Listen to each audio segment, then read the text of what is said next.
Bienvenue sur Africa 24, voici les titres de l'actualité.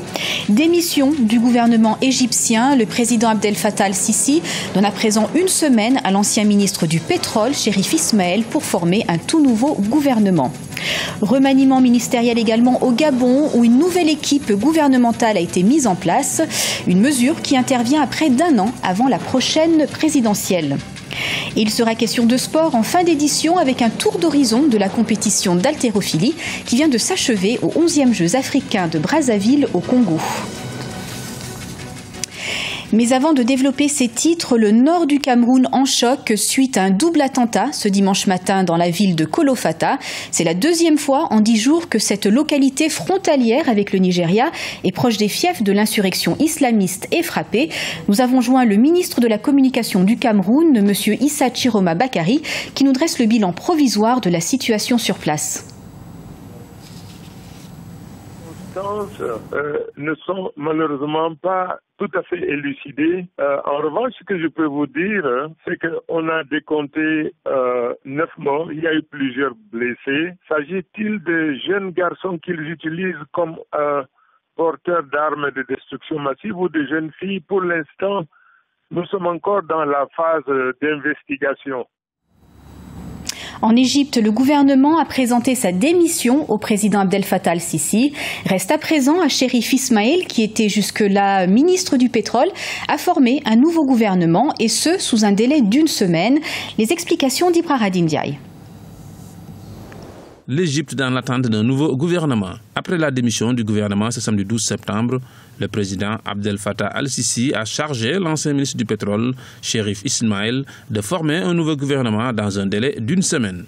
Si la composition du futur gouvernement est toujours attendue, cette démission arrive dans un contexte sociopolitique particulier, notamment à quelques semaines des élections législatives d'octobre 2015. La démission de l'actuel gouvernement d'Ibrahim Mahlab intervient dans un contexte particulier. Nous sommes à quelques semaines de début des élections législatives, la première depuis l'arrivée d'Abdel Fattah al-Sisi au pouvoir, et puis intervient aussi dans un contexte où l'Égypte vient de trouver le plus grand gisement gazier dans la côte de la Méditerranée. Les rumeurs d'un remaniement ministériel circulaient depuis l'arrestation lundi 7 septembre du ministre de l'Agriculture, Salah El-Al, accusé d'avoir reçu des pots de vin de la part d'hommes d'affaires contre l'attribution de terres appartenant à l'État. Aussi, la lutte contre la corruption devrait figurer au nombre des priorités du nouveau gouvernement. Le volet de la corruption est un fait majeur en ce moment en Égypte, puisque un des membres du gouvernement actuel, gouvernement sortant d'Ibrahim Mahlab, le ministre de l'Agriculture, a été obligé de quitter ses fonctions suite à un grand scandale de corruption majeur. Et puis, les Égyptiens parlent encore que le nouveau gouvernement de Chérif Ismaël ne va pas pouvoir trouver une solution à la question de corruption, puisque beaucoup d'Égyptiens considèrent que les anciens symboles de la corruption sont toujours ou présents dans la scène politique, ou ils sont en train de revenir avec les élections qui seront organisées d'ici quelques semaines. Les élections législatives sont prévues le 17 octobre 2015. Les dernières législatives avaient été remportées par les frères musulmans de l'ancien président Mohamed Morsi en 2011. Autre remaniement ministériel au Gabon, cette fois, où une nouvelle équipe gouvernementale a été dévoilée ce 11 septembre. Le nouveau gouvernement a tenu ce samedi son premier conseil des ministres. Le point avec notre correspondant au Gabon, Douglas Toutoum.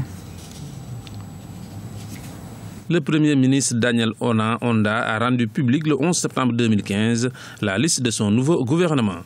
Un gouvernement dit d'ouverture de 40 membres contre 35 dans le précédent. Dans les états-majors de partis politiques, cette liste alimente déjà les conversations.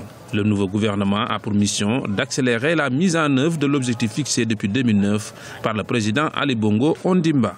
Le gouvernement de la République qui vient de vous être présenté a pour mission d'accélérer la cadence du plan stratégique Gabon émergent.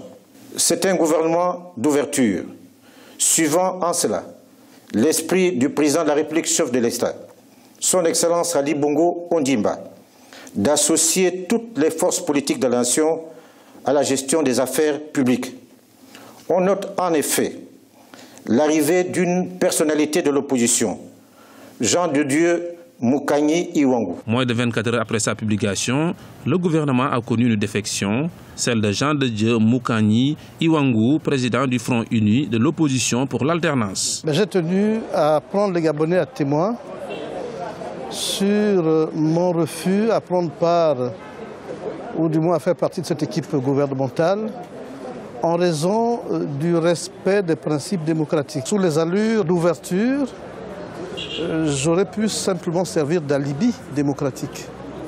Je pense qu'il est bon que les bonnes règles soient appliquées. Le gouvernement a pris acte de la démission de Jean de Dieu Moukanyi Iwangu dans un communiqué officiel lu samedi 12 septembre en fin d'après-midi. Le gouvernement Daniel Ona Onda III a pour mission d'accélérer la mise en œuvre des projets du Gabon émergent. Et un mot de sport à présent, direction les 11e Jeux africains de Brazzaville au Congo pour un décryptage de la dernière journée de la compétition d'haltérophilie ce vendredi 11 septembre. 59 haltérophiles ont pris part à ce tournoi. Reportage de l'un de nos envoyés spéciaux aux Jeux du cinquantenaire, Oliva Djakotan. L'Égypte, l'Algérie et la Libye dominent la compétition d'haltérophilie du cinquantenaire des Jeux africains au niveau des poids lourds, c'est-à-dire la catégorie des 105 kg. Par exemple, dans l'arraché, l'une des épreuves de la finale des poids lourds, l'Égyptien Mohamed Hachem a battu le record d'Afrique. Il a soulevé une barre de 200 kg sans interruption dans le mouvement. Une épreuve qu'il a passée 3 fois avec succès. Techniquement, ils sont au point. Et il y a aussi la qualité psychologique, la concentration. Parce que pour avoir une bonne performance, une meilleure performance, il faut être concentré. Il faut mettre en exergue la technique. Il est technicien, il a la concentration. Et en plus, c'est un problème de culture. Chez eux, l'haltérophilie, c'est comme on aime un sport professionnel. Ils font de ça une profession. 19 pays ont pris part au tournoi de l'haltérophilie des 11e Jeux africains. Environ 60 haltérophiles, hommes et femmes, se sont exprimés durant cette compétition. Le Nigeria a glané plus de médailles dans les catégories inférieures au niveau des pays subsahariens. Le niveau de la compétition est acceptable et selon moi, avec un peu plus d'efforts, l'haltérophilie de l'Afrique a de fortes chances de faire de bons résultats au niveau mondial. L'haltérophilie sera l'une des disciplines présentes aux Jeux olympiques de Rio 2016. Les meilleurs haltérophiles des 11e Jeux africains représenteront le continent au Brésil en 2016.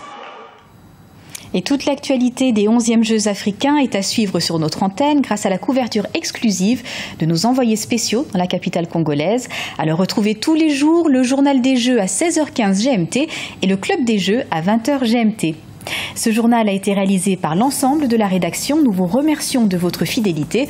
Dans un instant, une nouvelle édition de l'actualité sur Africa 24.